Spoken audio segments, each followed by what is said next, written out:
Hey there guys, Gunther Glory here. This video coming at you, part of my Prepping 101 series. Going to be doing a test and review and advertisement for eBay, for the eBay seller I bought this from, but the test and review is for everyone. Advertising it because for the product, got to give credit where credit is due. This is the XP9 Fire Piston.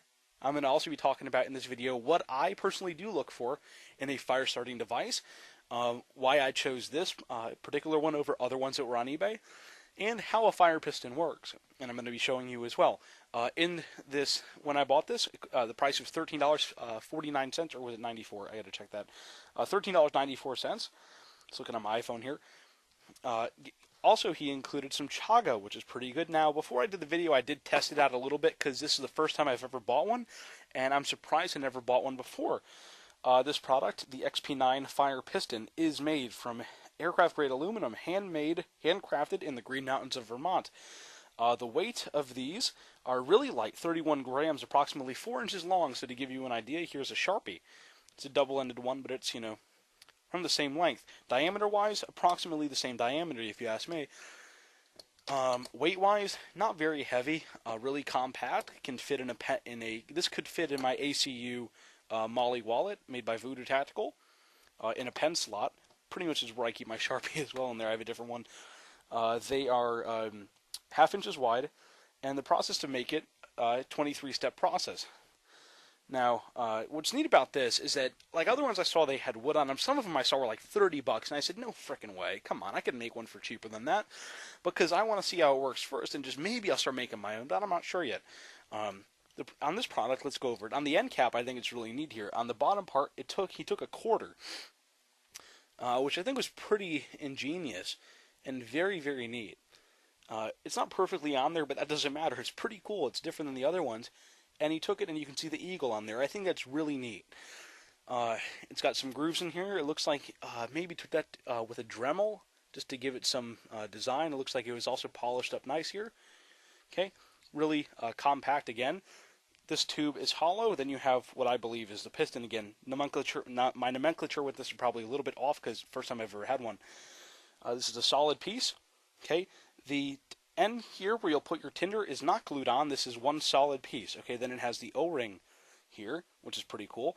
That the O-ring creates an airtight seal, which helps or basically creates this airtight seal, which is what you need.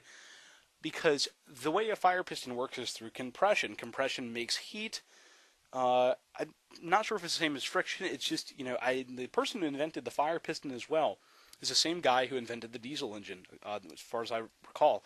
I had to look that up, and I also remember that something about on a History Channel. But in the instruction booklet that came with this as well, it talks about oiling this with Vaseline or similar. Just for now, because I don't have Vaseline that I want to really open.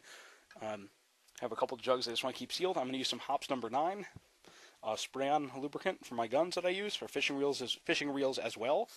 Just put a little bit on there and get the excess off. Let's get some on there.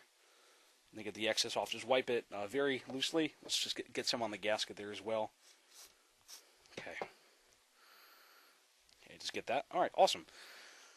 I'm also going to buy some extra O-rings. And I'm most likely going to go back and buy another one from this guy. I do believe that 2 is 1 and 1 is none, so remember that, people. Good rule of thumb. What do I look for in a fire piston?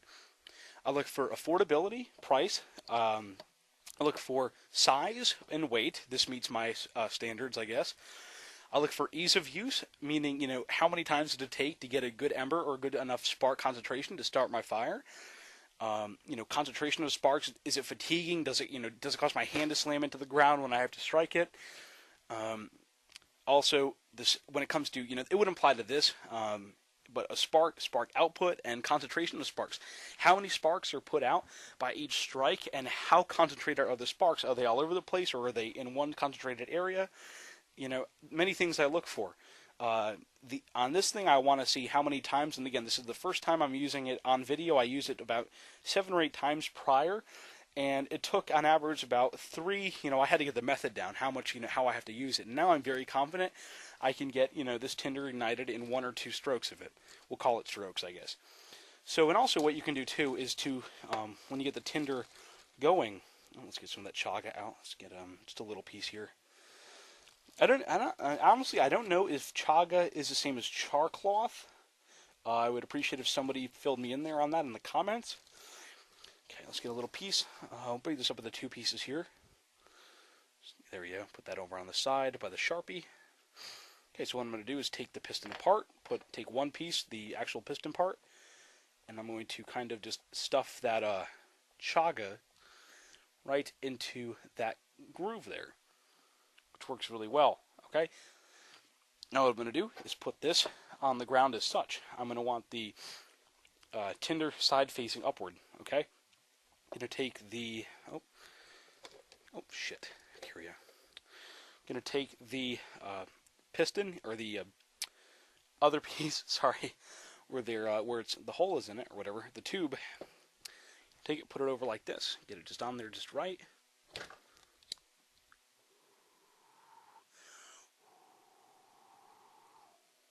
There we go. Got an ember there. You can see that. That's a nice one too, isn't it? Turn my light off here.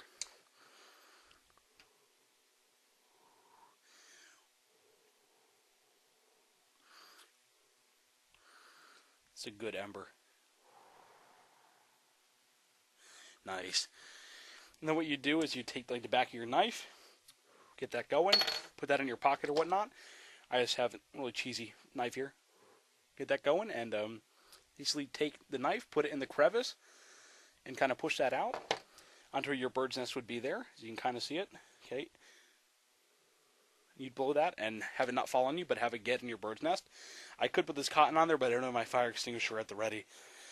Okay, so now that I got one of them there, let me snuff that out really quick. Shoot. It's hot. Ooh, ow, wow, wow. I shouldn't have done that, but okay. Let's get that other piece of chaga I have here. Clean this out a little bit. There's some excess in there. Okay. All right, that looks good. All right, going to take that other piece. So that took me, what, 2 tries to get it? And as you saw the motion, I want you to pay attention to how I do it.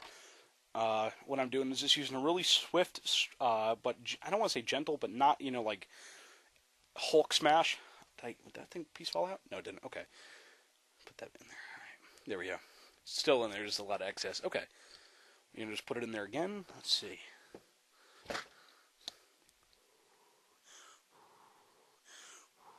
Got a little one.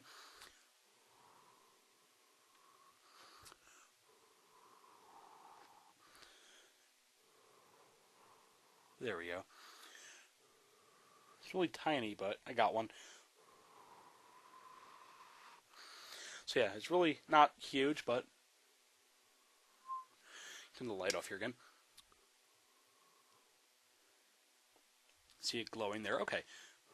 So really easy to use. That's one thing I like. So now that I'm at 8 minutes here, I'm going to end this video now. I appreciate all those who watched. I'm going to send this to the eBay seller. I'm going to post his name, eBay user ID rather, at the end of this video here. So please check out his product. Again, it's one of the most inexpensive ones I have seen on eBay. Best price, and again, great product. The XP9 Fire Piston. Like, comment, share, and all that good stuff, guys. Thanks for watching.